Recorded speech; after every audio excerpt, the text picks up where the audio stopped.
What's up, guys? It's Modern Craftsman. Monday. Where's John? John had to leave. John's on a call, so we're gonna take care of this. He can probably hear us. He's definitely listening. Yeah. He's got his camera off, so we can't see him. But who do we got on this week? Steve Tiek, Utah architect. Started as a builder, still carries a builder's license, but chose to hasn't give used up it since 2017. 27. We're giving all the cliff. Here's the cliff notes, guys. You don't even have to listen. No, I'm just kidding. He had chosen to kind of get away. He was designing and building, actually very similar to, kind of how John runs, as he calls them, his semi-customs, but chose to give up the building aspect and partner with really good builders. And one of the builders actually started, or one of the contractors he struggled with in the beginning. Yeah, if you don't know Steve's work, you should check it out. It's Tiek good. Design Group. Yeah, I know my wife has been. I feel like my wife turned me on to him a while ago, and I've loved his stuff ever since. It's just good, clean architecture design. It is as accurate as possible in designing. With purpose, and I think it reminds me. Not quite as educational, as Brandon Ingram's stuff. I think that Brandon takes it to another level, but he's still trying to do, period correct architecture and just design a house with the correct principles, proportions, style. I feel like there's fewer and fewer of those people nowadays. So it's really nice and refreshing to have a conversation with him. Absolutely. Guys, this podcast is brought to you by Duration Molding and Millwork. So you have a print calling for James Hardy Artisan Siding, and you just found out they've discontinued the line. What to do? Do what others are doing and move that specification over to Duration. Longer lengths, no required edge sealing, no clearance restrictions, easy and safe to work with, complementary moldings, and the authentic look of wood siding. And if you need a special reveal or profile, that's not a problem either. To learn more about Duration Polyash products, please visit their website at durationmillwork.com and be sure to check them out on IG. Utah is starting to feel like fall. And before we got on air, we were talking about renovating our own homes. And John, you weren't here, but Steve was talking about how in the beginning, really excited, and then there's the middle. And you've talked about that before. I think you have it on your website where it's like the period of time where it's like stress is high and progress doesn't look like it's being made. And then all of a sudden at the end, it's like you're excited again. Well, the web guys that we have with, we share the same person. They tried to tell me I wanted the stressometer on the top. So as it's this kind of slotting thing, we don't have it up yet, Nick. I have to approve it. It's already done, but it's this whole drawing. And it basically shows the evolution of the initial design, idea, all the way through and what you have to do. So you slide your mouse over it and different things pop up, like different selections, different people you need in the group for the project. And at the same time, as you slide across, is this meter that has this stress that goes up. And they had a whole meeting to tell me how they want to change the name to, different words instead of stress. I was like, nope, let's keep it stressed. It's funny. I was... it's not there's I wanted to do a similar outline of a project, but not talk about stress. And Hunter stopped me and he was like, John's doing something similar. Yeah, it was him. Yeah. And I was like, yeah, isn't he doing something about stress? Yeah. And he's like, yeah. He's like, we try to talk him out of the stress thing because it's negative. And I'm like, you're not talking John out of that. Is this like a PowerPoint presentation you give your clients to educate them as to what the whole process is going to look like? Well, I wrote it for my process page. So one day I do these things where I sit down and I just have this entire brain dump. So and that's what came out of it. Yeah. Yeah, exactly.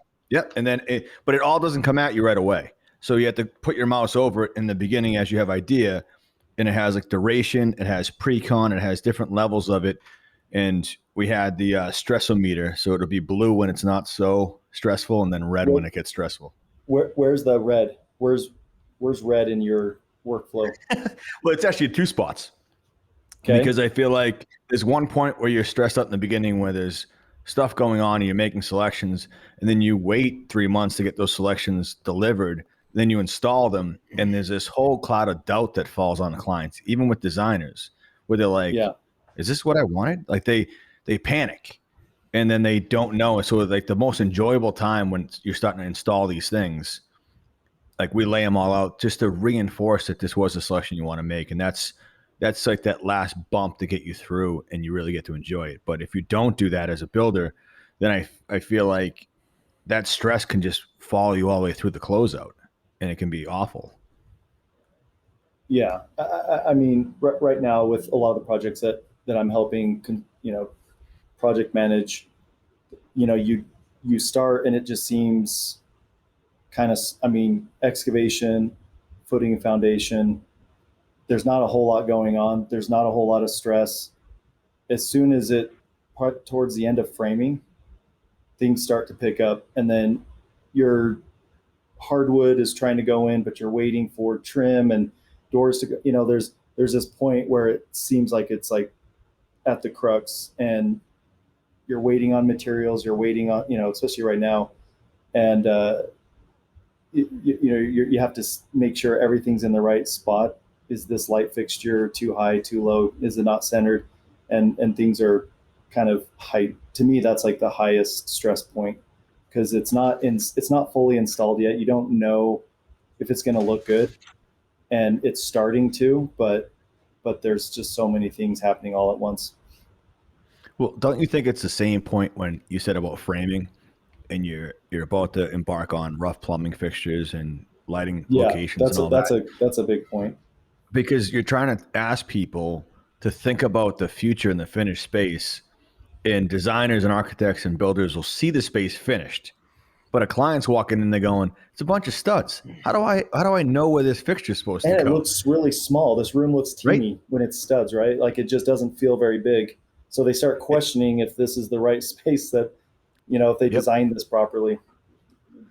100%. And it's how do you navigate that part of that stressful part where it should be the most enjoyable, but then they're panicking inside where they go home and go, that drive home. I try to anticipate that drive home where they're like, dude, did you see the dining room?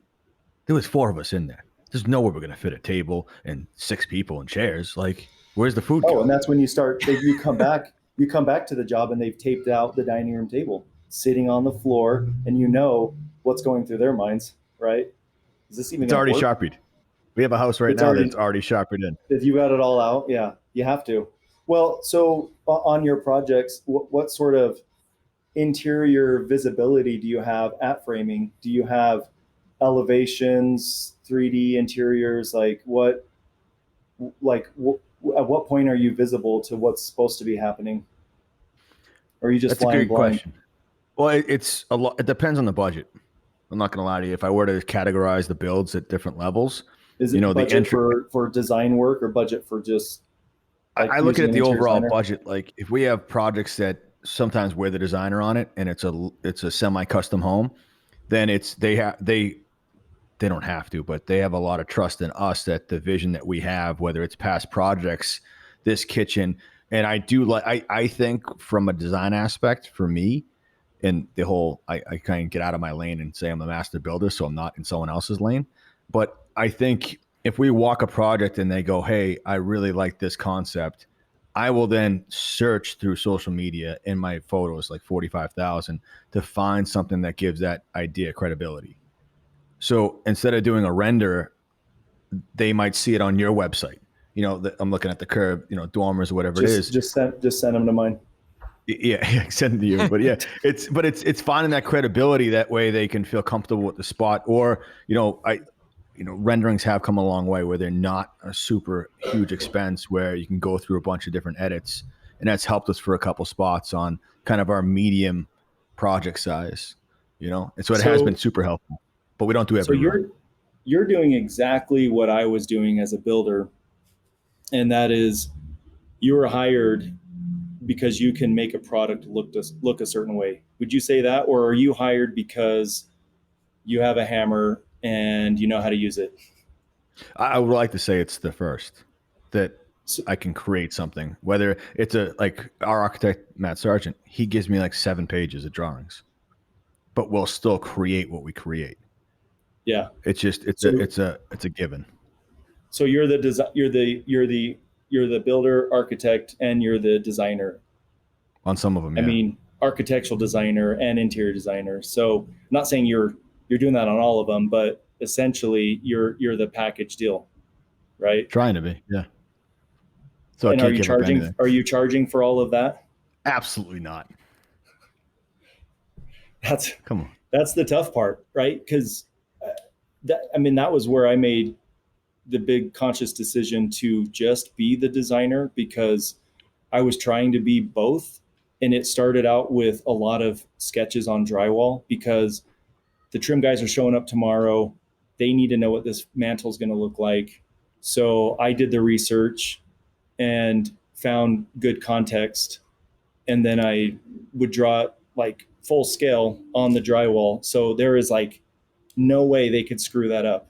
And, even the best trim carpenters, there's like little, nuances that you're not thinking about that you can't actually draw out. So, a lot of times I just had to be on site. And that, as the projects got bigger and more complicated, that became less and less realistic.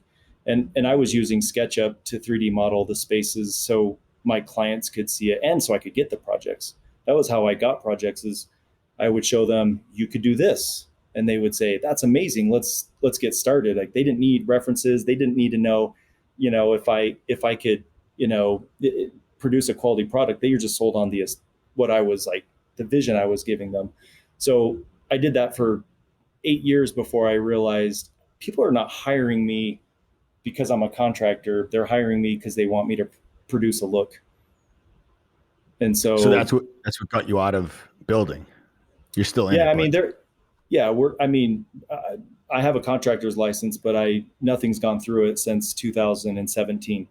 So it's been purely architectural design work. And but I will help on the project. We'll be a project managed component where we're on site once every other week, twice a month, to meet with the team, which is the homeowner, the interior designer, and the builder, and maybe the landscaper or the trim carpenter, depending on what's going on in the project. And we do, a 1 hour to 5 hour walkthrough and go through everything that's going on to make sure we're also visible to it, so we can help, aid in any questions, concerns, variances to the plan. Because how it is, like, even the most detailed plans, there's still going to be, hundreds of variables. So as soon as you pour concrete, you're already off track. And not because you can't pour it, you just can't pour it exact, right? I mean, there's going to be like some slight variances. So things are going to change.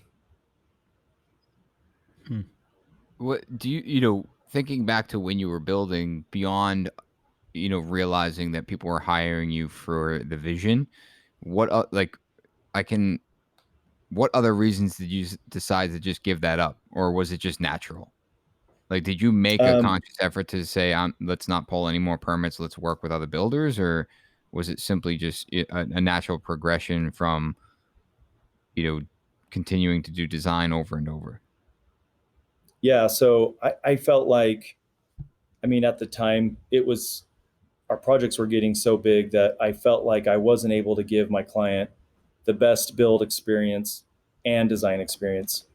I didn't feel like I had capacity to do both. I didn't have sort of a solid, maybe right-hand man to run point on all things construction, and a solid right-hand man to run point on all things design, right? So I knew that it was me trying to do both, and I was spread way too thin. So, having one conversation, it's like that, where you have one conversation with a guy, a mentor at the time, who asked that hard question and said, because at the time I was trying to partner and trying to do like a design build company, and it felt super hard. Like, I was working way too hard to try to make it work. And he said, he said something that they told him when they graduated, from a master's program. They said, go to your office, write down 10 different business plans, and put them on like your cubicle and pick the easiest one and do that. And so he asked me, he's like, if you wrote 10 business plans on how you want to get to where you want to get, which one is the hardest and which one would be the easiest? And to me, it felt like the one I was doing was the hardest. I was picking the hardest path to where I wanted to go, I felt like at the time. So that was sort of a nice, sober checkpoint on what I was trying to do and where I was trying to go and how I was trying to do it, to realize like there's got to be an easier way to do this. And yeah, there certainly is. Trying to do both was difficult. But when you were trying to determine that, you just said like, where do you want to go? What was that? Like, I feel like for me, I'm like, I'm building what I want to be building. And I don't know, 5 years. It hasn't kind of shown itself what I'm going to be doing in 5 years. I would be building, but like what type of builds? For you to make that determination to let go of, I know you haven't let go of execution because you're still there every 2 weeks and you're still diving into all the designs. But I feel like when it's architecture or builder, you're either totally controlling the design or you're controlling the execution of said work. Because I feel like a lot of GCs, Tyler and I were just talking about this, a lot of GCs are letting the subs run the show. And they pop in every once in a while. And they trust. I was talking to someone around here and they're like, I'm like, how do you like that frame? And they're like, they have my back. And I was like, really? That's not why I'm hiring framers. I'm hiring framers so that they can execute and I still pop through. Like I see jobs 3 times a day, depending on what stage they're at. You know, so it's, to me, I do have a very similar feel to what you're saying. And I don't know how to give. I could not see myself giving up the site day-to-day stuff because I love design too. I don't know how to do that. Hard. So, but what were you seeing down the road 5 years that could make you see it better to give that up? Yeah, I guess at the time I saw myself in sort of being, like you said earlier, you're a master builder, right? Like you said, you know, I'm a master builder, and a master builder, and this kind of goes back to like Brent Hull talks about this, right?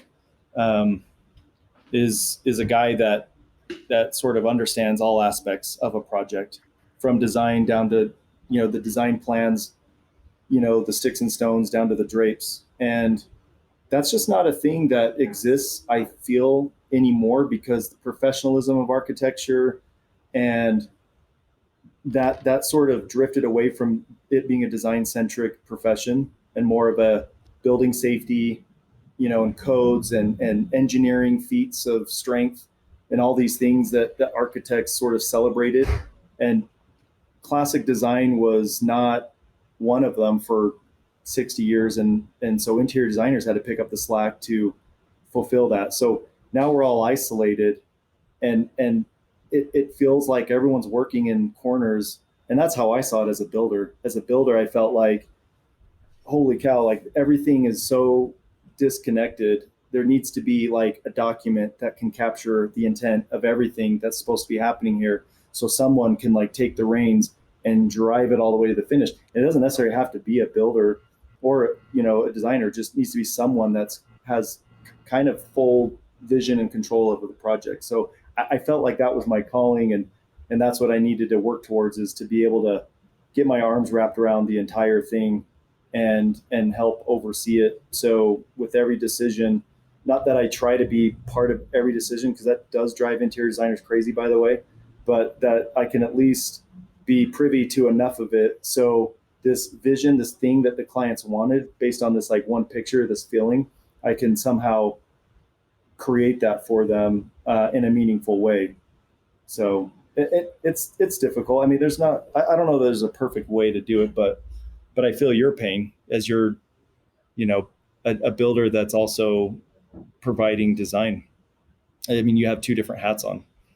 Well, it's also, I feel like I love how you wanted to capture it in one document, which is, I think it's awesome to see that. I always feel like I'm the glue, that like sometimes there'll be sketches that are bouncing around between like a text stream between myself, the client, and the architect that's happening. But at the same time, I feel like we need to bounce it over to the landscape architect, just to have kind of, not to say that they have to have control over that part of it, but just orientation in that everyone should have their say because the product will be better at that point.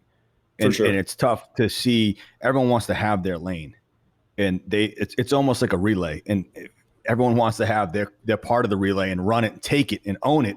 But in reality it's like, I think we all got to kind of row together. Yeah, they have to row together. And if you can combine it all. So there's so many times in my day where I sit here on my desk and I'm like, I'm literally just forwarding stuff to all the parties involved, whether it's a civil engineer, that's doing the topo. Yeah, just so everyone's in the know, so that I feel like I get rewarded when the client goes to, landscape architect. Last week we had a walkthrough and they're like, hey, what do you think of the newest design? And he's like, I loved it. No one ever sent it to him except for the fact it was in a text stream. So I was like, I didn't celebrate it. I was like, that moment I was like, yes, that happened. He answered that flawlessly. So the team is united because of the glue that holds us all together. So that's where I feel beyond design. And the glue is Johnny. They're trying, man. I feel like I'm Advil, just trying to put headaches away. Shut them down.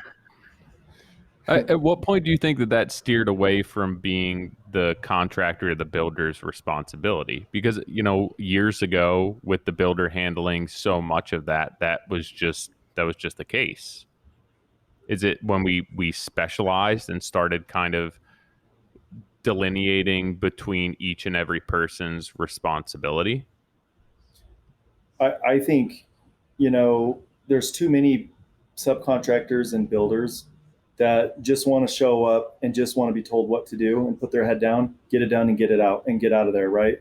That I think everything's been so commoditized and maybe not in the demographic that you guys are in now, but everything below that is so commoditized that you just can't involve yourself with everything and sort of be the glue, as Johnny says, to like go the extra mile and make sure all these other consultants are being informed. I mean, that's not, I would say, the norm anymore. I think it's more normal to show up and say, hey man, just tell me what you need and I'll do it so I can hurry and get out of here. And I mean, I think that's where I feel like why I exist is because I'm working with, I think the base is sort of sitting in that sort of mentality and haven't really, there's a few of us that have kind of risen above and are really excited and want to sort of be involved in more aspects of it. But generally there's a lot of people that are still just like trying to get in and get out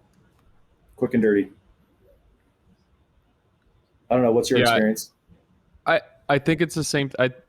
It's just really tough because I think that the way that our industry has kind of transitioned is that it's all subcontractor work, and general contractors don't have their hand in a lot of the work as they used to. And now there's all of these different trades that you're trying to create, one finished process or one finished project with 100 different people rather than one product with a team of 6 that has their hands on everything and everyone understands what that goal is and everyone owns every single trade and then the one that comes after it, So 60 years ago, 100 years ago, they're building a house and everyone's responsible for everything that came before it because it's the same group of people on a project. And now everyone can point their fingers or, absolve themselves of any responsibility. And then whose job is it to keep all of those people in line and ensure that things are going right if it's not the builders? You have a job doing that right now and it's not discrediting what you're doing. It's just like, how is the builder not handling this more than they are? Yeah. To me, I feel like you nailed it on the head there is that, even when I got in the industry, we would do a lot of our own stuff, whether it was hanging board, plastering, skim coating, all that stuff. It was, and we'd be called jack of all trades. So we were on the tail end of that movement, you know? And so before that, like my boss at the time, who was 62, he was doing it all. He was like a GC, general contractor. He generally knew everything that was there is how I took it. And now it's changed, like you nailed it, that there's so many people. So I think there was also this timeline. I'm all about timelines today. I think there was a time where there was no communication in this industry and everyone hated us because we didn't know how to cope. We didn't know how to cope with all the different trades now. Like someone, it's like I don't know, you all have kids, but like, you ever go and have to buy cleats for your kids and you go to the shoe department? It's like, oh, there's a lacrosse cleat, there's a golf cleat, there's a soccer cleat, there's a big, yo, there was one cleat and you wore it for all the seasons when I was little. But now we wore cleats to play hockey. Awesome. But no, it's dude, it is like subs have subs now, right? They're building a house behind my property. There's a different mason pouring and finishing the concrete than who formed the concrete. You know, there's roofer. There's the roofer hang the who does the drywall big and roof then you finish jobs. the drywall. Yeah, and then like the roofer has a main roofing team who does the actual new installs, and then they're subbing out repair work. So like you're now subbing to a sub who's subbing to somebody else. And at what point is it just going to be like everyone owns what they're doing? But who's accountable at that point in time? No, but that's what I mean. But I feel like let's talk about the legality behind it and the liability too, where it's like we collect these COIs, right? That we're collecting all the certificates, we're paying them. If you're doing your due diligence, you're getting a certificate before you pay them. But it's like, but that guy, you know, is he giving you a certificate based on the fact that he has employees, or that he's then subbing it out? And does that person have a certificate? And it's like, when you work, you know, like when we work in downtown Boston and when you're in these buildings, depending on the building, some of them you can just write, you know, give them one COI and it's like, yep, you're covered, no problem. And then you bring in your subs. But some of them are like, no. That's not, he doesn't work for you. So that guy, I need his certificate. And then it's like every new person, it's like, we need their certificate. And it becomes a frustrating game. But the reality is it's liability. The workman comp audit is, I think it's a whole game in itself. I think people go to college. I don't want to talk about I don't want to talk about workman's comp. No, I don't want to talk about this. It's amazing. She was here last week. She sat at this table. Literally, every time they come in, they sit down. They don't talk to me. They ask me 2 questions, and then an hour later, she stands up. Oh, by the way, I meant to stand up for this podcast. But Mike, an hour later, she stands up, and she's like, all right, so we need to adjust your premium. So you were definitely way under than you were. I'm like, how was I way under? That was always the game plan. The whole looking at certificates was just kind of whole ploy. Like, I paid $120,000 in insurance last year. She's like, I know you underestimated your payroll. I'm like, oh God. And the reason I want to talk about, I just got the email like, hey, here's your workman's comp audit report. I'm like, not opening that. Like, call me. Like, just call me. Like, I'm not straightforward it. Yeah, accounting. It's probably 100 pages. I'm not gonna read that. But it is like, going back. It's like the Tyler. It's like the subs of the subs. Like the guys behind your house. It's like, forget the liability. I think that's a very real issue that, a lot of us or a lot of people in the industry forget or choose to ignore until it turns into an issue.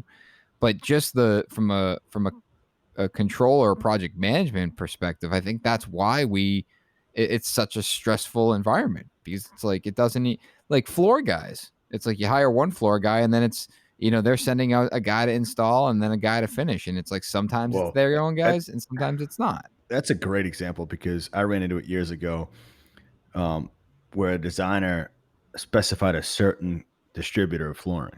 Mm-hmm. So that was the first. I always had to make sure that whoever supplied the floor installed the floor.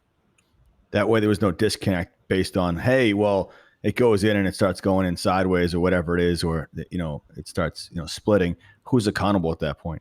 So I do this, and we're getting 6, 8, and 10-inch floors.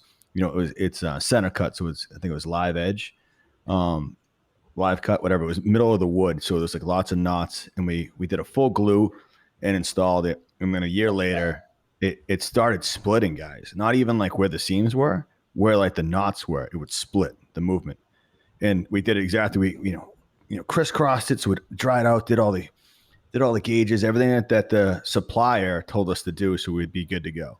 Okay, then we install it per their qualifications and all. We do it all, then it moves.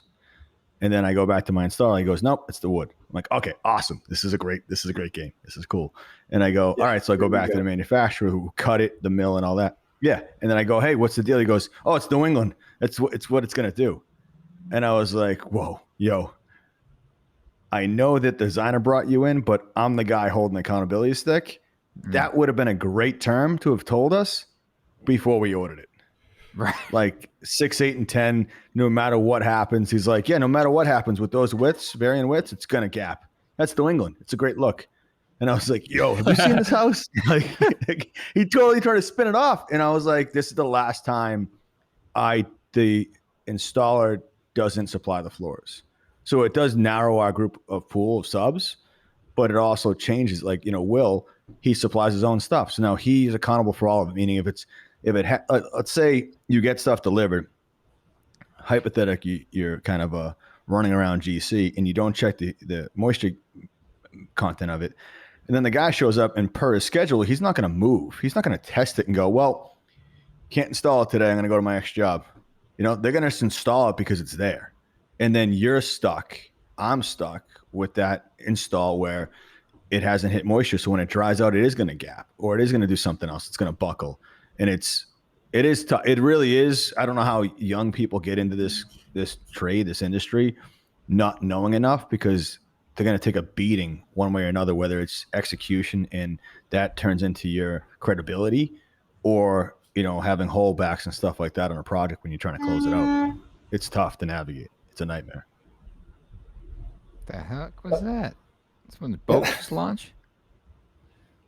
Big truck outside. Yeah, I think that the accountability is the scariest part of all of that, because there's always a place to point a finger and kind of, to absolve yourself of that responsibility. And even, watching out back where they have people setting the forms and then people pouring and finishing the concrete, where it's like the people showing up to finish the concrete have no idea what the tolerances are on different areas, what that's actually supposed to look like. They're just coming up and filling forms. And the fact that it's just multiple different crews within that trade, to me, it blows my mind. That's what you do, how you're not owning that entire process where it's just one trade.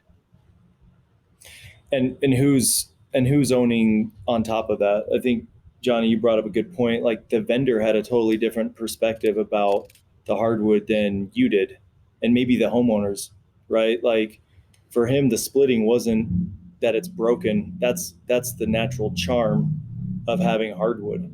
So in here where we install wood, you go to a vendor and almost all of them will talk you out of using real hardwood. They'll all try to talk you into engineered pre-finished products or even LVP, because it looks like hardwood, but it's not hardwood, and it will never split. And so it'll look perfect for however long until you're sick of it, and then you got to rip it out and start over with your hardwood, and it's gonna end up in a landfill.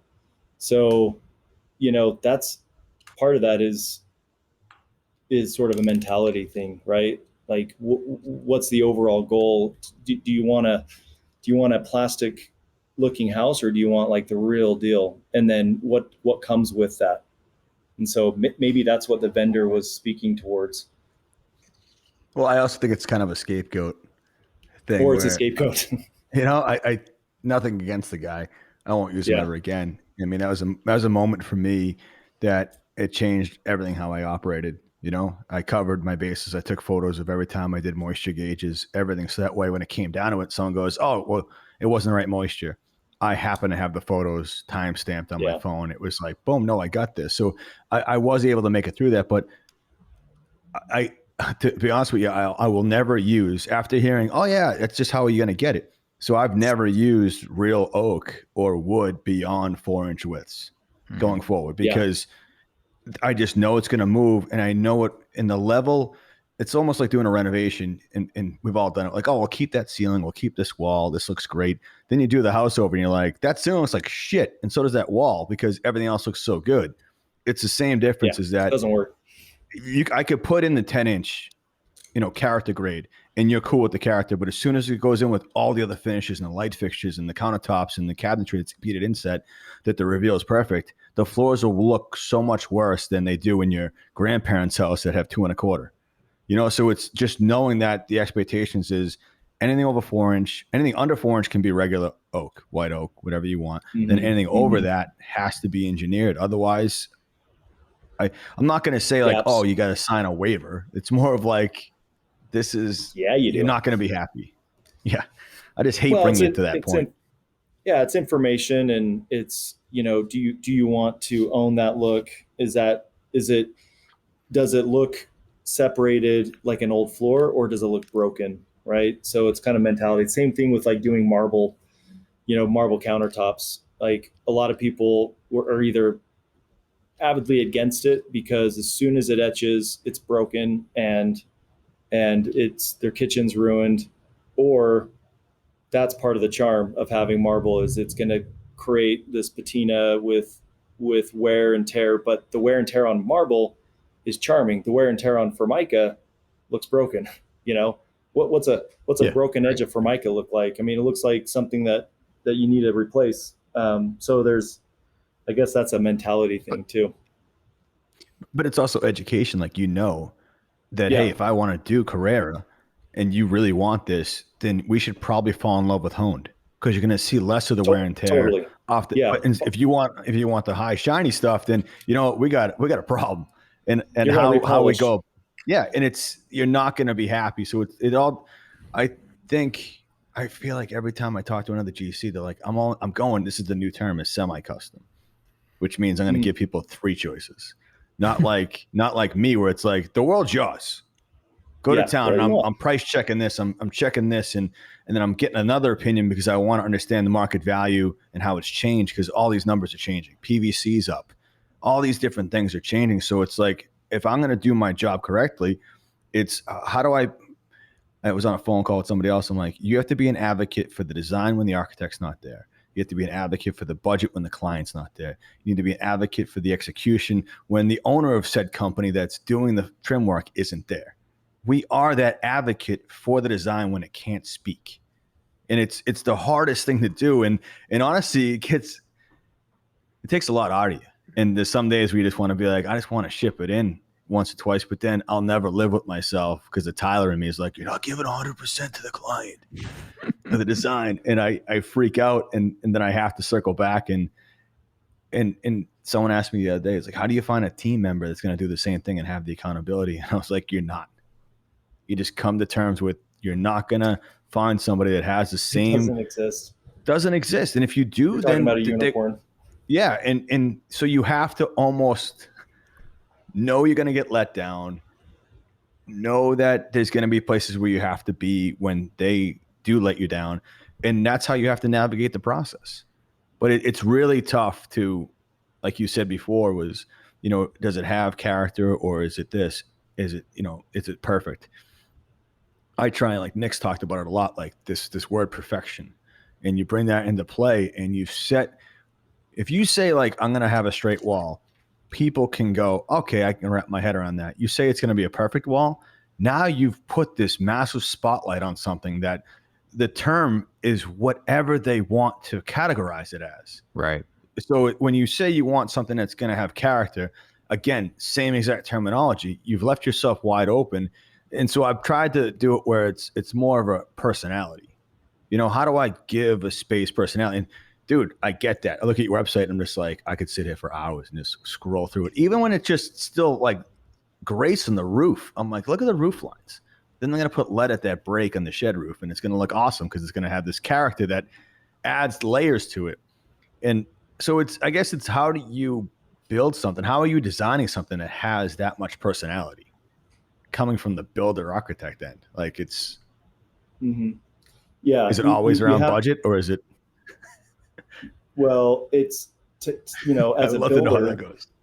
As a builder, I was the guy, one of my first big projects was in 2010, and it was a renovation of a house that they wanted it to look like something from Cape Cod. So like something that you would see in your neck of the woods, but something we knocked down.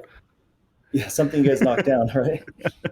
So there wasn't, so true. This is pre-Pinterest and Instagram and Houzz. So it was me researching to find the right context for it, and then drawing documents, and then outsourcing at the time to an architect that was drawing like super basic plans that have no information, just enough to get a permit, because that's all they'll do, right? Like not a cent more. and by the way, why would you need more detail, right? When you ask them for it, they kind of look at you weird, like, why do you need more detail? It's like, because that's how we want to build it, so I've got to somehow, draw this somewhere else. So we'll just take it from here. But at that point, I'm creating that vision through the 3D rendering and pictures and images to show clients like, no, we want to do real shingles, not the hardy shingles. And we want to do, shingle crown, not just like a 2-step crown. And everyone's looking at me like, no, we're not doing that. Right. Like everyone, subcontractors, and even the homeowners are like, are you sure? I'm like, I promise you it's going to be awesome. Like, you have to trust me. But it's like a absolute battle because no one believes that it's going to be the right way to go, and no one wants to do it. They want to just wrap it all in aluminum, soften in fascia. They just want to put the hardy shingles on, paint them, and yeah, that's like the same look, but it's not the same look. I mean, you guys know that's not the same look. Yeah. That's a totally different look, and it's really hard to get everyone on board to like do something that creates a timeless product because they're so used to doing the manufactured alternative that they feel like they're going to do it wrong and they can't warranty it and they don't even want to mess with it. And it's not even worth their time. So sometimes it's hard to find the subs that will do that, let alone do it right. So you really have to be strong with that vision. And I think like for you guys, you know, as contractors, you guys aren't just like the baseline. You guys are way more involved in the design and want to execute that. So you guys are getting way into the nuts and bolts of how to make it look a certain way. But you know, that's not that. I think most people fight against that quite a bit. So I don't understand. Go ahead. Sorry. I don't understand why subs and contractors fight against that. That always blows my mind as to why you would be resistant to doing something, you know, that's nicer. But you know, yeah, sure, but like at the same time, I mean, you know, is it because they have another job lined up because they're more profitable doing something else because, you know, that's their bread and butter and they can do it in their sleep? If you're getting paid for it and you can take pride in it, for me, you know, that's why you got into this industry. Why would you not want to do that? That pool of people is less than, do you think? I know, but that's what for me, it's just crazy to even think. Sometimes they don't have pride in it. Like, go ahead. But I also think, like, I've thought about this a lot, and I feel like I've had this conversation a lot recently, is that I do think that, and this doesn't go for all of them, there's just people that just don't take pride or just have that other job they want to get onto. But I also think that, you know, even when we're talking about like amongst ourselves or like pushing our people or our subs, you know, to do a better job, I feel like so many people in the industry, specifically around specialty trades, have been pushed on price, where it's like they've gotten so far away from being able to execute at a really high level that when they are asked to execute at a high level, they don't want anything to do with it because they've already been, every time that they've ever tried to do that in the past, the rug's been pulled out from under them and said, no, it needs to be 50% cheaper. So it's like when, you know, their immediate reaction is no, where it's like, hold on, before you say no, it's like, can you approach that with a conversation where it's, hold on, I understand that this is more detailed. This is, you know, way more in depth. I understand it's going to cost more money. We genuinely want to pursue this.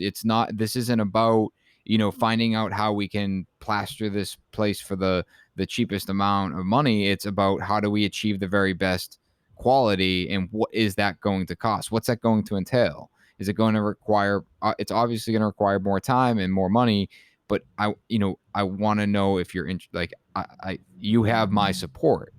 Now I get, again, like, that's not everyone, but I do believe that a lot of the people struggle with doing the nicer end work because they've been beaten up so much throughout their career.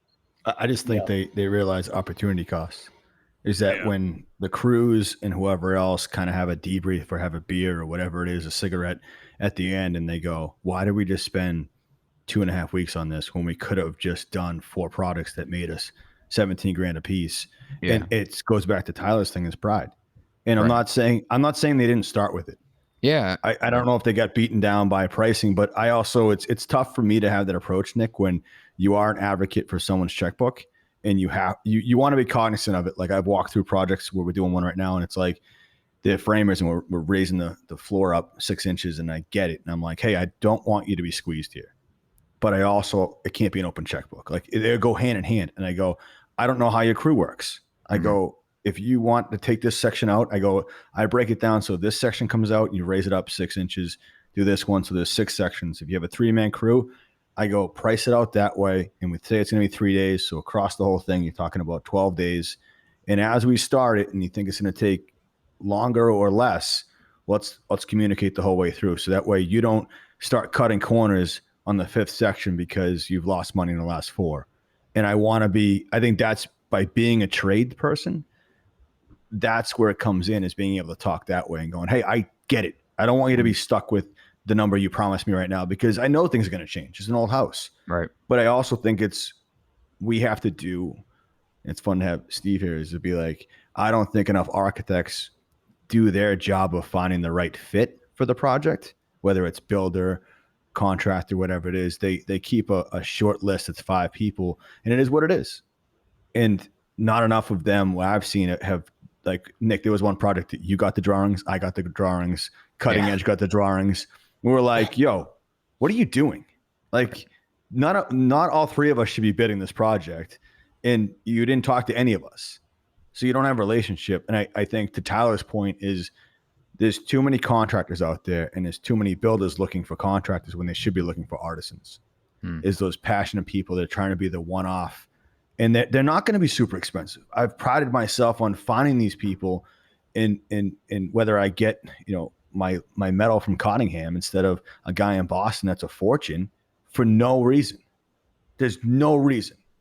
The execution's the same. How do I juggle that?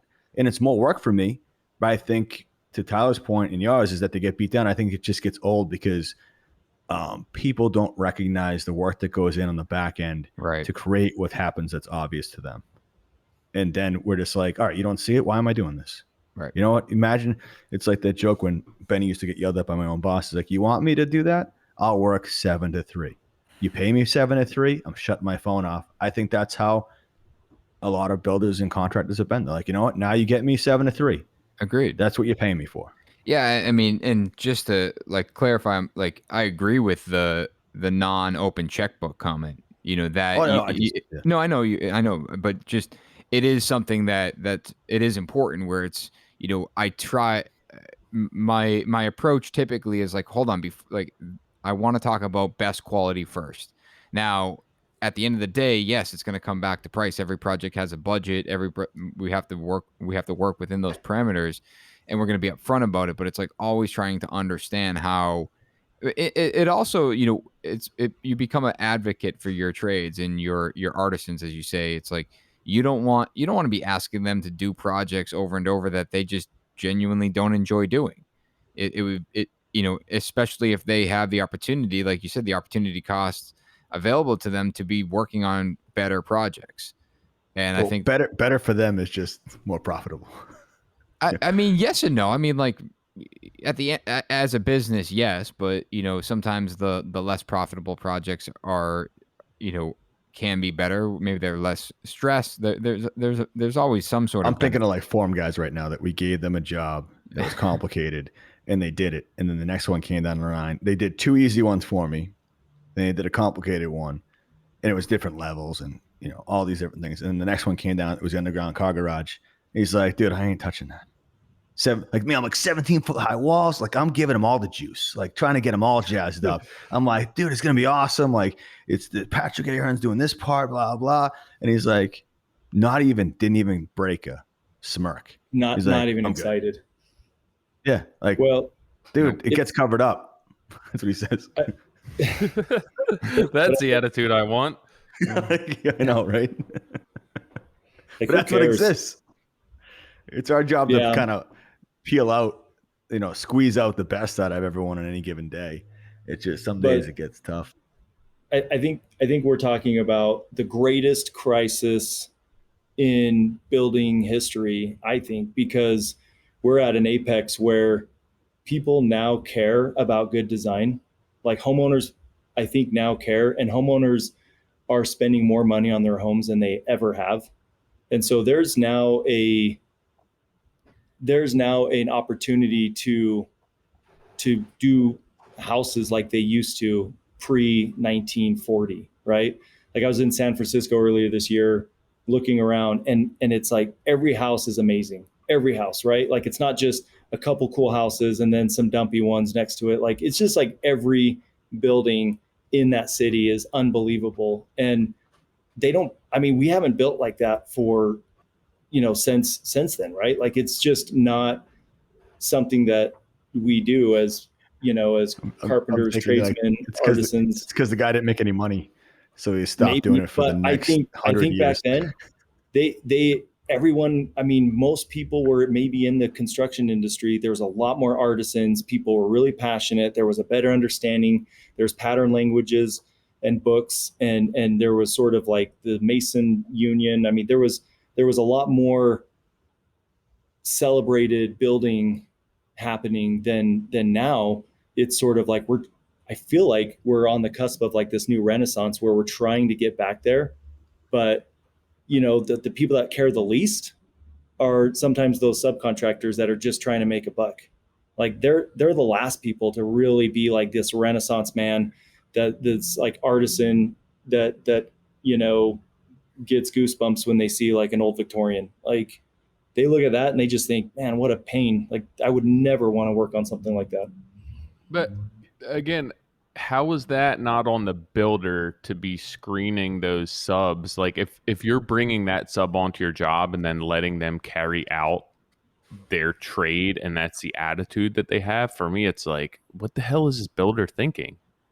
Like that you've squeezed that much out of the sub, or you have a handful of guys and girls in your pockets, and you're like, this is like John, you said that you're trying to get that guy fired up. It's like, this is the guy for the job, the one who told me it all gets covered up.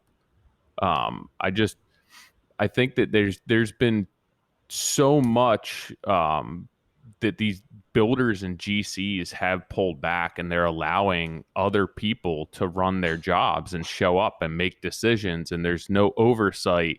And to say that there's not budget for it, or we can't bear that overhead on this project. Well, it's like, well, then own more of that project, make more money on that specific project instead of a smaller margin on the build cost.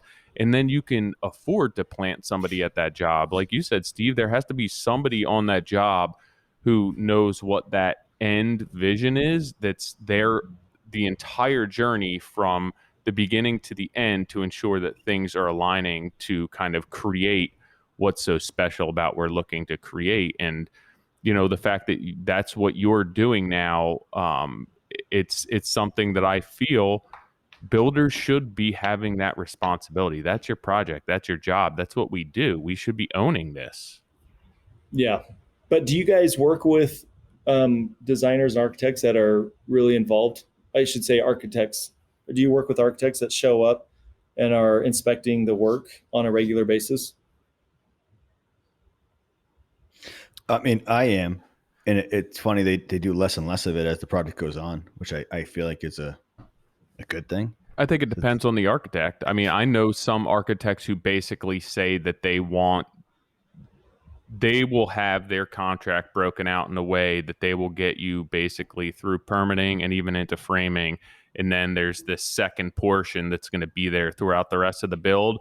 And they make their money up front and would prefer to not be involved throughout that second portion of the build. Because they have, they just know where they make their money, and they're sought after in certain towns, and that's where they want to capitalize. And then there are other architects, I feel like, that end up making less money on the builds, who want to be involved throughout the duration, because they pride themselves on the product more so than kind of maximizing their profit on each job. Yeah. Well, it's the client experience, and someone's going to drive it whether they're there or not. And so if that design is something that they care about seeing done and fulfilled properly, or if the clients are just as invested and say, look, like bottom line, we want you to be here, like, at least enough to make sure whatever vision you've created is executed the way you created it. that puts a lot of responsibility to make sure you're there. And so that's, I feel like, where I come into play, and where we spend, you know, our role is as a construction administrator. And I'm not there to like point out mistakes to the builder. I'm there to say, hey, what went on this past couple weeks, and how are things progressing, and what deviated from the design, what needed to, and how can we, what do I need to do to help, so the final product is good, not necessarily exactly what was designed, but it ends up being awesome, what, from where they're at. And that's a conversation I have one-on-one with the builder. This is not something I'm blowing up in front of the whole team. It's, if I see a problem, I'm going to sidebar with the builder and say, hey, this is going different. I don't know if you know this, but I think if we add this, detail here, it will still look great. And no one has to rip out and redo anything. I mean, that's my main goal, right? No one wants to rip out and redo anything. And usually you don't have to. Sometimes you do. Do you find that a lot of builders would prefer less involvement on your end, or the builders that you're working with at this point, appreciate that? Yeah, the guy I work with, he actually, lowers his fee 1%, because I take on a ton of that work. I mean, you guys are juggling that because you have to, right? Because no one's there to fill that gap of architecture. There might be someone there to fill the gap with interior design and soft finishes, but like the architecture, like where like the framing meets the like crown, like there's going to be problems unless you guys are really involved in making sure it works. And so for me to be there, it actually takes a lot off of his plate, where he can just say, talk to Steve about that. He'll have a detail for you, so he can just defer to me, and he loves it. It makes it easy. Yeah, I would say that in my market, at least, most people are probably would, I guess, maybe like reticent to having that much involvement from an architect, just because they feel like it's slowing them down, or they're going to call out mistakes or make changes as per plan because they have this golden egg that they want to design, because most contractors, they're building as a business instead of building because totally. They're prideful. The first project I met this guy on, that I was just telling you about, that lowers his fee, that's how much he values, my input. The first project I met him on, I pointed out that the dormer was framed wrong, that the sides are going to be too wide. It's got to be like a full casing on the side. And and I said, where are the plans? And they're downstairs in a ball full of mud, just like, there's no plans at this point. It's just shredded. And he says, look, we know how to frame a dormer. You know what I mean? Like, we got it. We don't need the detail, and we don't need to fix anything. And so it was certainly like, in the beginning, he was in a mindset of just doing the quick and the dirty, and he did it well. And it was a good product, but it was fast and inexpensive. And so we've been able to go from that to this like higher end space in like 2 years. And he really gets it now. Like, it's something that he now understands. Like, I need help to be able to do all this stuff, because he's obviously great at what he does, and he can manage a project, a budget, great with clients, but he understands like the details and all of those things. He doesn't have to sweat it because I'm part of the team. So, and what we can do together is maybe better than what we can do individually. So that's definitely like the initial response, though, to your point. Yeah, and I think that just takes a customer and a contractor who cares. For me, if I had somebody on board who could help me through all of that, it's somebody who's kind of splitting that responsibility with you. And then at the end of the day, I feel that those details are what make a good job great. And they're what, like, I think that the older builds, it's those small details that were ordinary back then that are extraordinary now. Even, as far as, with roof lines and cornices and intersections, and people don't know how to do that now. All of that starts at frame stage. And if you have a contractor who's not managing a framing sub, who has no idea what this cornice detail is supposed to look up, there's no mock-ups on site, nobody cares. All those get missed, and then nobody's making them go back and change things. And it's if somebody's there to catch that early on or walk somebody through that early on, that's what makes a job. All those little things. But it's navigating the whole process. Like you're describing that, Tyler, and I'm thinking like the framers want to get to every little milestone so they can then ask for another 20% or 10 grand. Okay. So they're not going to do the details and dormers and all that stuff. They're going to put up the meat and potatoes to get as much done as possible. So at the same moment, someone has to be there and go, hey, like there's guys, like I know there's different parts of the country that will frame with no sheathing. And I'm like, yo, like there's guys I joke about all the time. I used to on IG when I was on it, is that like they never put the lallies in the basement and they'd start framing all the way up. Someone's got to be there and go, hey, I don't want you sitting any walls on the first floor until you've actually cut and set all those lallies, because there's no weight in this place. But what's happened is that might take a full day for them to set all the lallies, and then you show up the next day and the uneducated eye is they didn't get anything done. Yep. So can they bill a full whatever it is? Again, I'm breaking it down to a level, but a lot of GCs are trying to get to the next milestone of payment.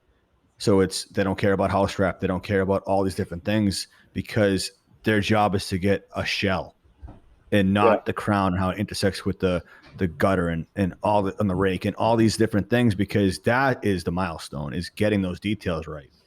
But it often gets missed because everyone's racing, like you said before, to get to a milestone to stay in business, to keep the money flowing. And it's the secondary thought is how do we sort out these details? Yeah. And that's a bummer, because I have guys and girls on my sites now that run it and they want to show productivity. They want to get as much done as possible. And the reality is it's not always to get the most done. It's to get the most accurate done. Especially when you have somebody who's going to make you go back and fix it. I'd rather somebody take a day to frame a dormer than a half a day to frame a dormer and then another half day to rip it out and then 3/4 of a day to frame it right. Yeah. And then you have a responsibility with that trade, because everyone always says that, rip it out and do this over. And that, dude, they'll never work for you again. If you take it to them right then and you go, hey, you need to frame this out, and then you don't help them out and like, hey, kick them in $1,000 or whatever it is. That's the moment, Nick, that's when you kind of, you juice the wheel a little bit, is that, hey, I know what you bring to the table. I don't want you to get squeezed. But if you go, hey, eat it, like all these people on social media, like, oh, you back charge so-and-so because they didn't clean up the site. Yeah, then they're never coming back to finish roughs. Okay? Because you laid it on so thick and you back charge them and all that. Why would they show up? So it's navigating that whole thing as a relationship and having empathy, but also, I don't know, Tyler, your point is how to keep people accountable, because if the framers are running and gunning and my PMs are running and gunning, I end up paying to have the dormer changed. Yeah. So I don't know who benefits. It's because you're the person who cares in that situation. It's not that people don't care. It's just that's what's really important to you. Keeping schedule is one thing, productivity is one thing, but if you're building to a high level of detail, that should be a priority. It should be about, if you do all the details, everything else falls together. But if you're trying to do big picture stuff, then it makes the details so much harder to dial in on, because it's like having the wrong glasses and you're trying to read, but they're for distance, and you're like, dude, I just can't get it. That's how I look at things. It's like, you need to have different glass. You need to throw them on and dial into this little, micro part of it. And it's really hard to keep flipping back and forth. And then again, I'm 42 and I'm getting sick of it. You look good for 42. Trying. But it's like you get to the point where I don't sleep. I did think he was 41. No, I'm 42. I thought I was 43, but my wife's 44. We're 2 years apart. We had this whole thing. Our birthdays are like 2 days apart. You forgot. You just told everyone how old your wife is. I always forget how old I am. But it does. It gets disheartening when you put a team together and you want accuracy, and it's all about reputation and not about what you did for 20 years before this. It's about what you're doing right now and how you're doing that for the sub, for everyone involved. And you can't sleep. Like, not saying that you can't sleep, but it's more like you can't just take a day off.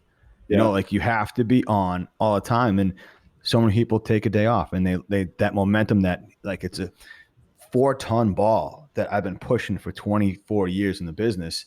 And if I don't put my effort into it, dude, I'll never get that momentum back. And I can see how people have lost momentum, and now they just go through the motions. They'll take a different caliber of jobs. Yeah. It happens.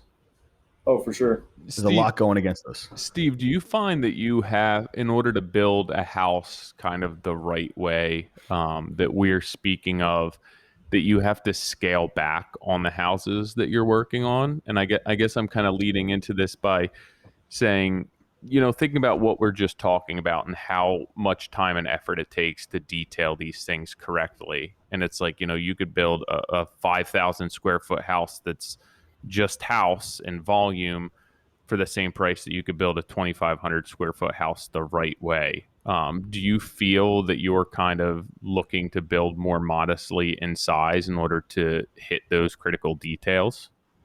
I would say yes. That's always been my goal. I've always said better, not bigger.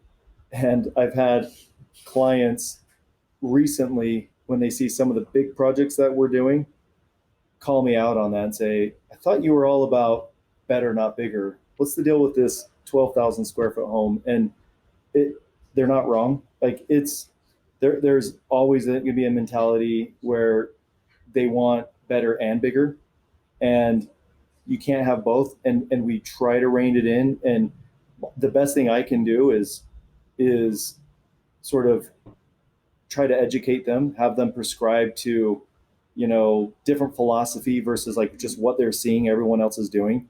Because to me, that's like what influences them feeling like they need a 30 by 25 foot family room, or a sports court, or, a working pantry behind a working kitchen behind their kitchen. And then behind that, a massive mudroom. I mean, that adds up. And so that like nucleus house that everyone wants usually starts at like 7,000 square feet, and including the basement. So it becomes difficult to try to bring it down into a modest. And I find that most of my clients want to do that. Like, they want a more modest size. So they're on board with finding how we can take away and bring it in. And I think that's part of the fun of my job, is creating good design that's not just like massive, right, and big, but that can be really efficient. I think that can be exciting. But back to your point, like, it's kind of an educational journey. Like, I give my clients each, of course, like this book, which is our Bible, Get Your House Right, one of ours, and that's sort of like an introductory to them to know what are some of these like ancient principles of architecture that we're going to be basing a lot of our design off of. So if we can't even communicate on that plane, then everything along the way is going to be hard for them to accept, and that design is going to feel almost foreign to them, where they look at what their neighbor's doing, and they're going to question whether their neighbor did it right or we're designing right. So you try to get them to like put a little bit of the blinders on and move forward with the right design, and and be okay with that. And the reality is, I think if I were to build homes without clients designing it with me, a lot of times I think I could build a space and it would be a lot smaller, and I think they would still like it, because it's got the right amount of, it's kind of like the just right space. It's got the right amount of space without it being too voluminous, and with good detail and good light and good transitions between the other spaces, it can still feel big and interesting and open, right? Open concept, without it having to be really, really big. So sometimes it's something you just have to be inside and feel it. It's hard to sometimes do on paper. No, and I think a lot of the larger homes that people build, you have this impact from that home, but it's not necessarily a good impact. And even you're blown away, but you don't feel welcome, or it doesn't feel like a home. And you walk in, and even if you have the details, they're either disproportionate, or they, like, the scale of it just doesn't feel right in the space. I think that, you're looking to fill all of this volume with details that are meant to be on a more modest house, and it doesn't transition well. I think that, most of the land that we have available and the neighborhoods that we have available to plop these massive houses down and disrupt the environment and disrupt the neighborhood and build these huge homes, I still can't wrap my head around it. People don't need that much space. I don't know if it's just to say that you have this house. It's, to me, good design, or a good designer, a good builder, a good architect, a good engineer would step in and say, hey, this isn't the right decision. Or, why do you need that much space? And then I feel that it's as much the builder's responsibility to work with the architect and whatever designers are involved to kind of educate the customers as to the impact that they're making by building something like that. Yeah. I try to tell my clients, if you gave me a list of 100 things that you want to have in this house, and then you have a certain look that you're going for and that you want me to give you, I might only be able to give you 70 out of 100 to be able to make it all work.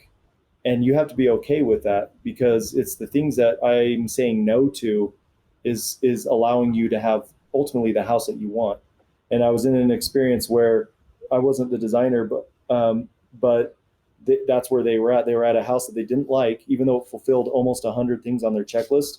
And it took them going to a different designer that could say no to some of those things, and to bring them in and say, but it's going to be better. Like, you just have to trust me. And once they saw what 70 out of 100 looked like, they were thrilled, because it was poetic. It gave them most of what they wanted. And they were able to sort of have someone gently tell them, you really don't need all of this, right? Because it would look, well, you know what that would look like, and you didn't like that. And that can be hard as, a position to be in as a designer, when you're trying to make the client happy and give them everything that they want. It's like, especially if they're like, hey, we've got enough money. It's not about that, and it can be difficult because you feel the pressure of trying to give them everything. And sometimes you got to just be bold enough to say, hey, guess what? This is awesome. And it gives you most of the things on your list. Yeah, and you're going to be happy with it. I'm running into that. I guess the conversation is also somewhat heartfelt on my end. Somebody's building a big house basically behind our lot. And we have about 4 acres. There's 5 acres behind us. And they have, there's an architect and engineer, their approvals and all of that stuff. But like, they basically have taken the setbacks, built as close as they can to the setbacks to the neighbors beside us on our line. Even like their septic leach field is 100 feet on the dot from our well. And this house is just misplaced on this lot. And it's kind of a flag lot. And I had the conversation with the people who are moving in, where it's like, yes, you had approvals for this, but that doesn't mean that it had to be done this way, and the conversation isn't going to go anywhere because they don't understand.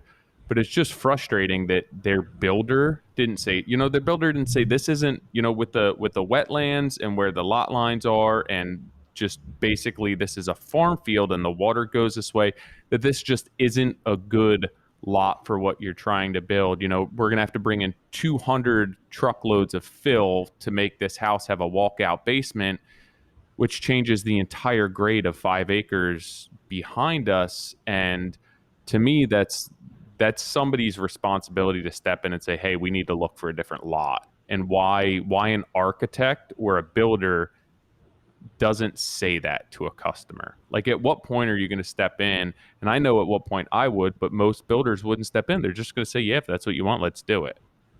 Yeah. And it's tough. It's a shame.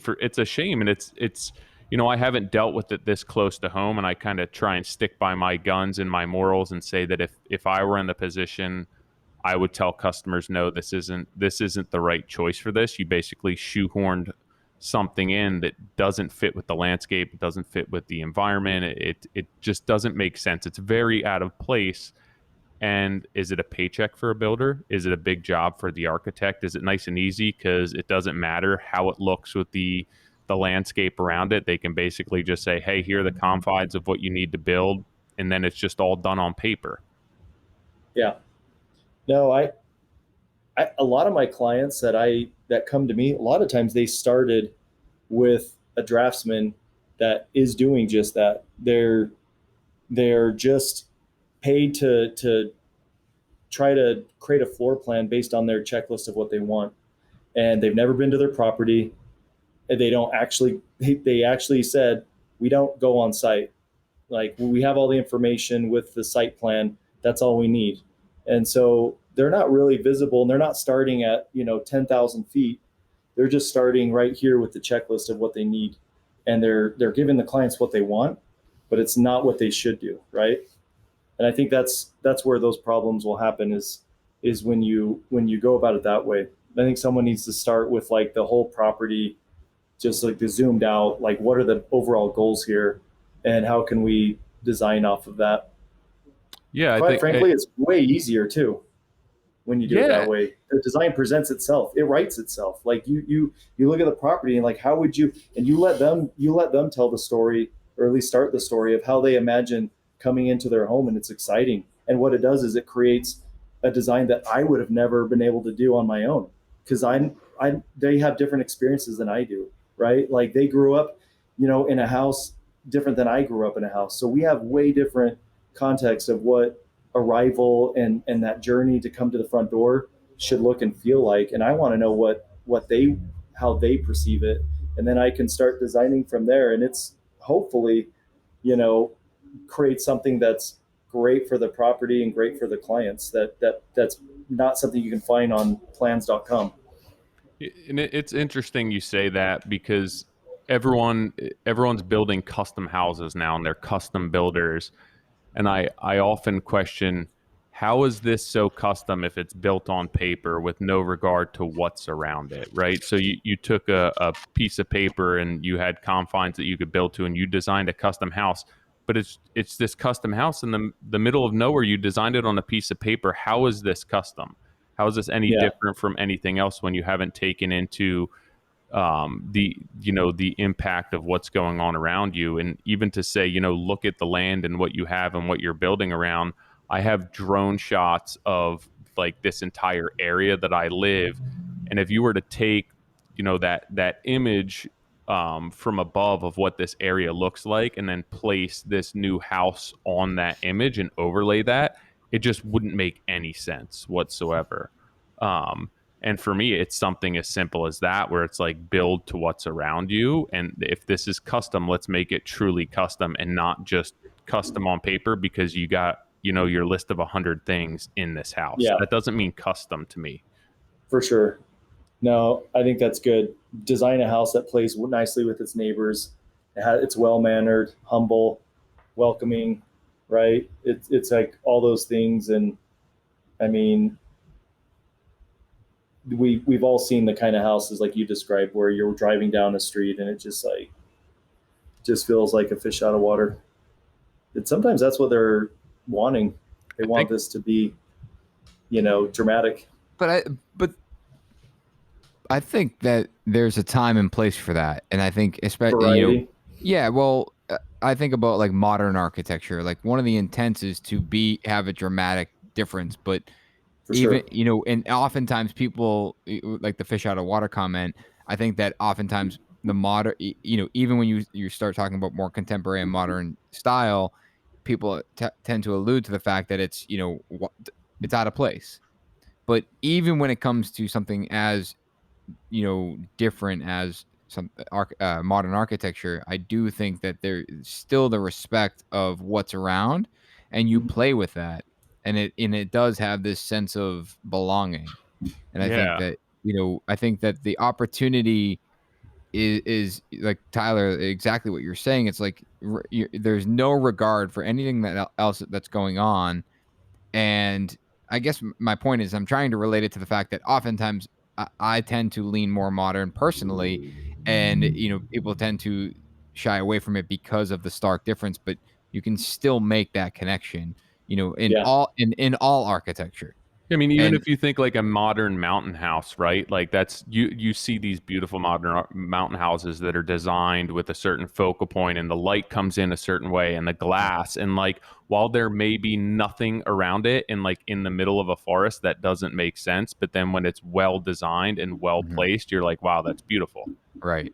I think the point, like, it doesn't matter what kind of architecture, that we're talking. The one of the most undervalued parts of good architecture is the sense of belonging, the sense that it belongs where it's built, and the understanding of where it is and what's around it. Yeah, like you shouldn't be able to take that house that was designed for that lot and pick it up and plop it anywhere, right? Like that house should Right. be for that lot. And if you wanted to move that elsewhere, there should be changes that need to be made. I think about the city, living in the city, it's like we walk around and everyone talks about the permitting process. Steve, we talked about the demolition permitting process off air, and it's like how strict this stuff is. And it's so strict because there's so much bullshit that's built. But it's like I walk around the city, we're in South Boston, and it's frustrating to see some of the stuff that gets built because, there's this one particular building, it's wildly different than everything else, and I think, I'm fairly certain it won an award. And it's like it's cool that it's different, but it takes no consideration as to what's around it. And Yeah. it was done in a manner that it was like they intentionally ignored what was next to it, because there wasn't even a good connection point, because everything's touching, right? It's building and building, everything touches, and where it hit the other building didn't make sense, where it's like you had the opportunity to take what's on the left and right of you and then play off those two things and then make something really cool in the middle, but instead you put your blinders on and only focused on what you built. And in my opinion, it's terrible. It looks terrible. It doesn't. I'm gonna go back to my favorite word. It's like it doesn't look intentional, and that's when it's not intentional. I think that's the difference between we all you guys threw up the air quotes around being a custom builder. It's like you want to be a custom builder. You need to be intentional with the decisions that you're making. It's the same. It's the same thing as going in and remodeling a single room in a house and not taking consideration of what the rest of the house looks like. Because Totally. you can make some. I can go into an old home and clean something up and modernize it and make it more transitional, but we're still going to, you're not going to walk from that room into the room adjacent to it and say, whoa, this is completely out of place. Like, yeah, maybe this is freshened up and it's 100 years newer and it's nice and more modern, but it's still going to have that feel that works with what's around it. Yeah. Well, the challenge is accepted. Yeah. Good. I like to say, like, the homes, the property all should have a narrative, right? Like, this should be, if this was a story, like, how does, this element fit into the narrative, right? Like, because I think there's some cool projects where you have this like ancient building with this juxtaposition of a modern attachment to it.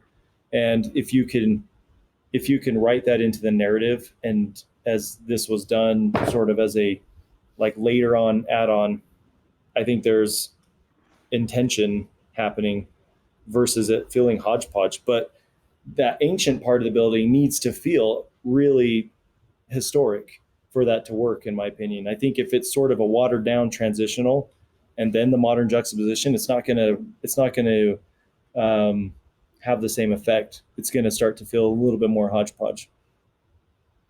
Yeah, there's nothing worse to me than going into a house and trying to figure out what the heck's going on, where it's like there's 6 different things right now and I don't know who I'm supposed to be or where. But like it works with, right? And I think it's on newer houses where they don't really have this style. They don't have an architectural style, and they don't have a personality, and they don't have that narrative that you're saying. They never really knew who they were, and somebody came in and tried to make this their own and that their own, and you're like, you need to start over. That's when they took everything. So that's like almost taking the client's Pinterest boards that has like 1,000 pins deep, starting from like 2015 to now, and just trying to put it all into one building. Yeah. And sometimes designers that are just looking at giving the client like a fresh, trendy experience, they're just trying to put it all in a home, and it doesn't feel like there's a narrative or that there's intention. It just feels like chaos and so that's where I think being an architectural designer and sort of celebrating good things that happened 100 years ago, I think is better to try to infuse that into the home and then find a meaningful way to create sort of a current feel to it as well. So I think you can have both, and it doesn't have to feel like it's trying to do everything.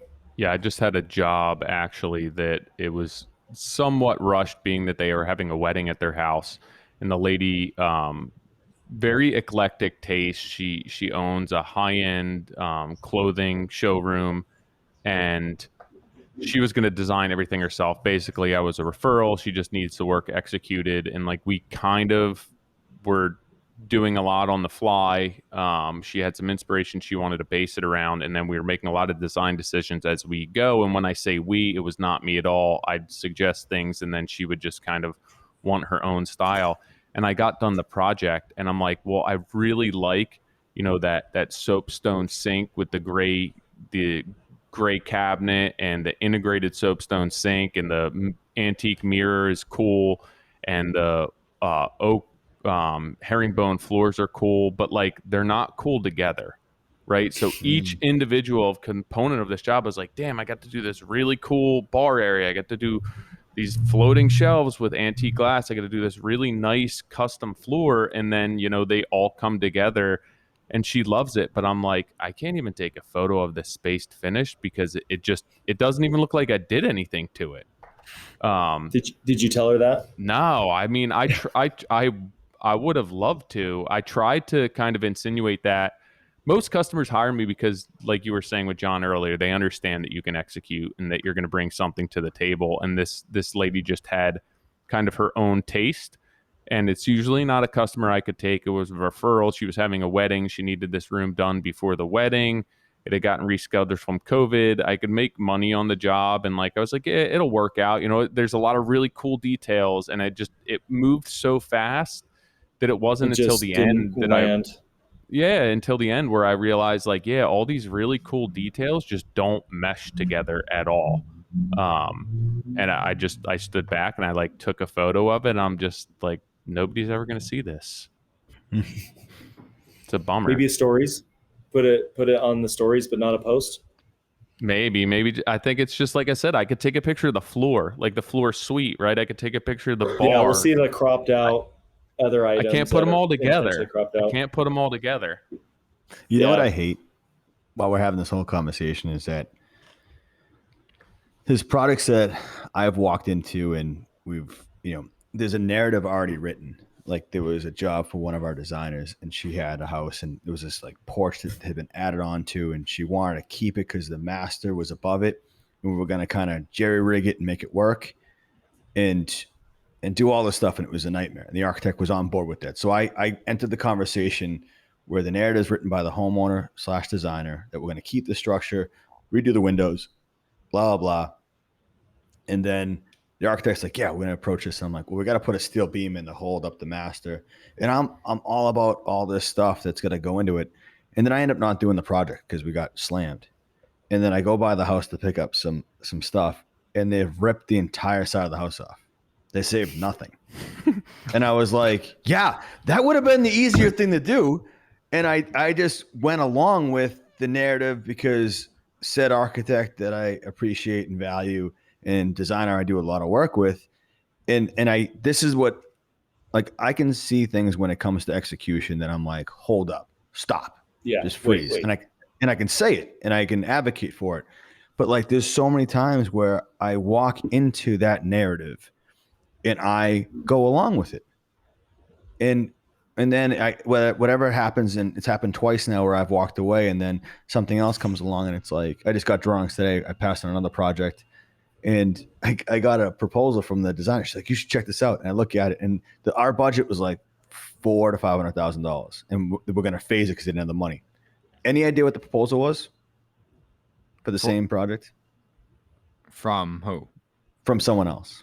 Nick? Was it Nick? No. This is gonna. No. It's 1.4 million. I was and I say 1.2. I respond and I go, yeah, I would do amazing things with 1.4. I was never given that pot of money. I was given a small satchel that was like, hey, we have 325. So I was like, yeah, rip out the tile in the foyer and put in herringbone.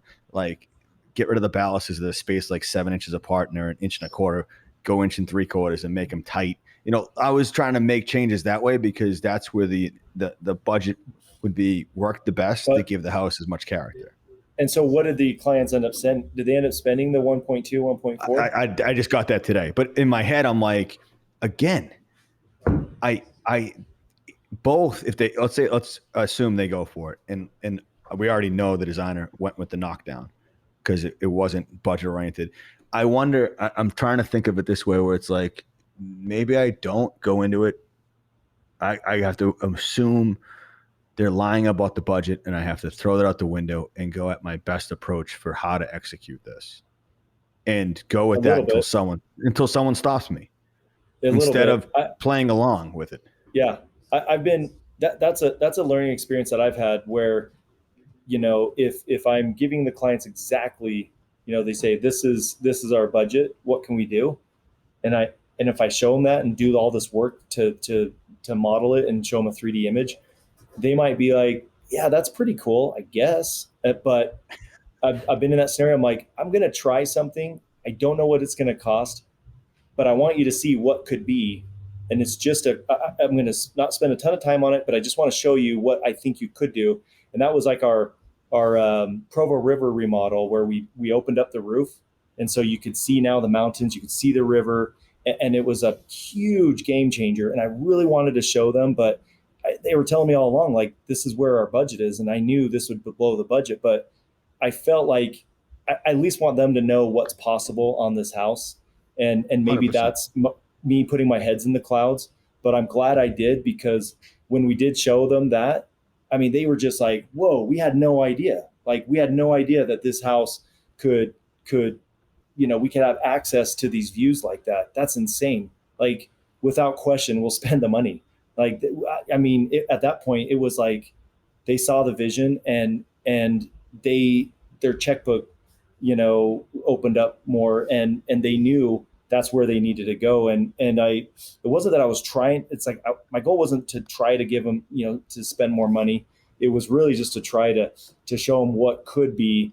And that's what I usually tell people, like, well, let's just figure out what could be, and then let's see how we can work backwards into the budget. Because if we don't know where we can go, like, we're kind of unable to see like a master vision for this space, especially in a remodel scenario, because a lot of people are just working inside those walls and they can't imagine, you know, going outside of that. Yeah. And the thing is, I try and work that angle so many times. I just argue with my wife, is that sometimes she's helped me pick tile for projects. She goes, what's my budget? I go, show me what you want to do first. Yeah. And then I'll show you something that fits in that budget. But if we go at it for budget oriented, you'll never have a vision. It'll be based too hard. We also spend a ridiculous amount of time trying to make that budget work over and over and over and over. And then when it's like later on, when you find out like that they will spend the 1.4 million, it's because like the interior designer comes in and picks tile and they're like, sure. Yeah. But right. But it's like, but at the end of the day, it's like, I did all that work to try to make this job work for you. And instead you just had to make your budget work for me. Yep. And 100%. But when do you advocate for that? I don't see the clear picture of it. Right? In my opinion, I think you like, John, I think what you said is perfect, is that you need to approach it differently, where it's like, let me bring my best game and throw it out there. I had a meeting today and it was like, it was very clear that I was going to be off budget. So I just laid it out. I was like, if we did this, and this is where we're going to be budget wise. and it was 1.3 times what they expected. I said, I totally get it. I'm not saying you can't do what you're looking to do for that budget. With us, we're out of the question. Like, we just wouldn't be able to execute the way we would want to approach this job. However, like, I also think that what we're talking about here is, it was like a $2 million renovation. This is a $2 million renovation. Like, we have to kind of call a spade. What you're talking about, the level of detail, the level of finish, we're going to spend $2 million really quickly, and we start kind of working backwards from how I'm getting that $2 million. And at the end of the day, it's like, yeah, we hit that lull in a conversation where it's like, all right, both of us were like, do we want to continue this conversation? And by the end, a half hour later, it's like, all right, let me digest this and we'll talk tomorrow, but what's my next step? Yeah. Okay. So, this is, like, in my opinion right now, I'm at a likely to proceed with the project. But I think, John, I think you're right. I think if you go in with your best effort right off the bat, and if it's nixed, it's nixed. But at least it was thrown out there in the universe before they had the opportunity to or before you wasted your time trying to make something work that was, inevitably going to be upgraded anyway. It just kills me that when I saw the thing from my designer, and I was like, my initial intent walking up there going, this should just come off. Right. Like, it's sagging, all these things that have to be corrected to make it right. And it's in my name, Vintage, to kind of capture what's there, the essence of it, and keep it the best we can. But my initial thought was that, and I never voiced it. I was like, I went into triage mode that I would have to put a steel beam up there to hold the master up and then rebuild this. And I made it twice as hard. Scrappy. You're scrappy though. But yeah, I'm getting too old to be scrappy. I want to just be that judgmental guy that goes, nope, doesn't work. Nope. Can't do it. You gotta rip it off. This is stupid. What do you want think? to be the dream crusher? No, I just want to have a little bit of reality instead of me following along with a bunch of people that dreamers. Mm-hmm. For that stupid scenario where everything made sense for the future of it to be new. And then instead of Sister and Joyce, I bet you it was cheaper, for Christ's sake. When it was all said and done, instead of doing everything and putting the effort into it, like Nick said, it was probably cheaper. And I ignored that because I was following the lead of two other people. Maybe it was one person that said it and not two. I would have said, you know what? I've rethought that way too much, but just me. That's tough, though, I think, it's a song and a dance to try to navigate those kind of calls. That's why they pay you the big bucks. Running a nonprofit, brother. Yeah, this podcast hasn't really been about making money. This podcast is just about craftsmanship. Excellent. No, this is about goes back to the artisans. This is my therapy session. Nick's gonna stand. I'm gonna lay down on a couch once I can afford. Dude, I gotta get a standing desk. This is brutal. My butt hurts. Dude, make one, man. There's good hardware for that. I know. Oh. It's your next thing. That's what happens when you sit all day. You're tired of sitting by the end of the day. Yeah, you're damn right, Tyler. My ass hurts from driving around all day. Yeah. Jesus. My heated seats burning my butt. Your Snickers ice cream. Well, I just can't wait for her to buy them, and then they're in the freezer. Be like, hey, I bought you these since you eat them all the time. Just crush all of them. Oh my gosh, my kids now they're at the age where they're like, can I have, they always ask for a cone because Meg buys these mini ice cream cones. I give them one. And Trader Joe's. Yeah, Trader Joe's. Meg comes down and she's like, you already had one. Did she tell you that? I'm like, no, she got one from you and one from me. Like, we're already playing this game. Little con artists. Yeah.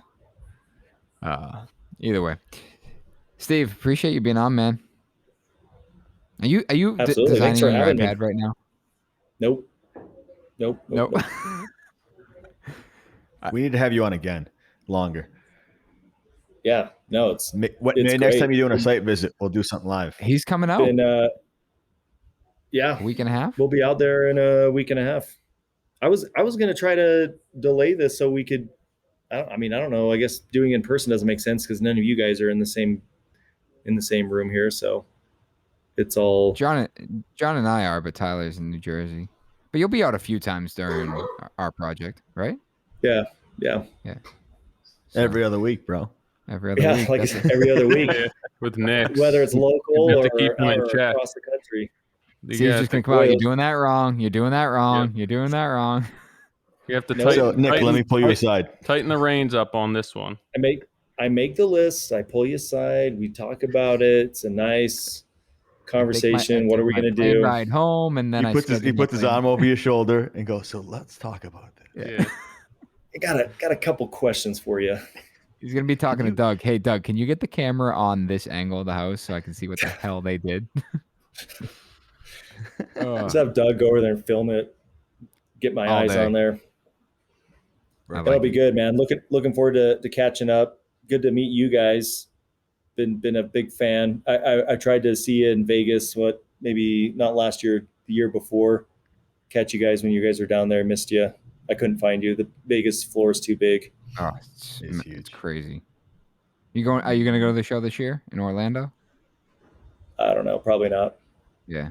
You've been to one. If you've been to one, you've been to them all, right? Mm-hmm. Yeah. So- It'll be interesting to see how this year shakes No, it's out. cool. It's cool, actually. I've been to a couple, and every year there's each time you go, there's obviously like everyone's pushing the envelope on new products.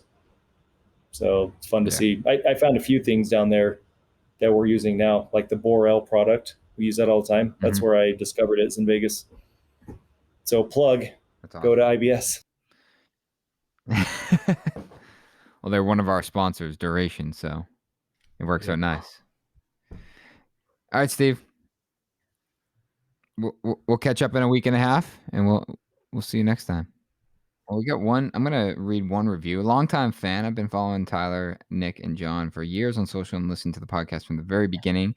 The biggest thing I learned from them is to set my sights higher. I entered the remodeling and building industry in companies that had very low bar for quality and client experience, and I found so much more passion for my work and the entrepreneurial aspects of owning a design build firm through these conversations. Keep it up, guys. Josh.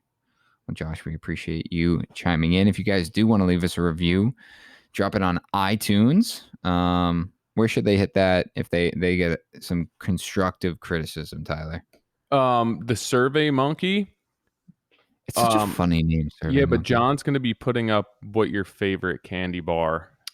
He's going to do that on Instagram, I think. Oh, Instagram. All right. And he's going to add Crunch Bar to that list. Make sure you don't vote for it. Nobody. I mean, I'm not trying to hate on Crunch Bar. Maybe I am. I don't think it's a top pick. Maybe for old people. I think it's a cheap candy is what it is. Is it? Is that why John likes it? Maybe. You know what else is cheap? What?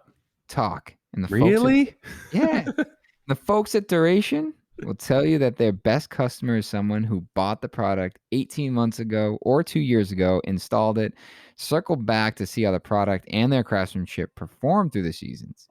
So if you're serious about your work, take a serious look at Duration. To learn more about Duration Poly Ash products, please visit their website at durationmillwork.com.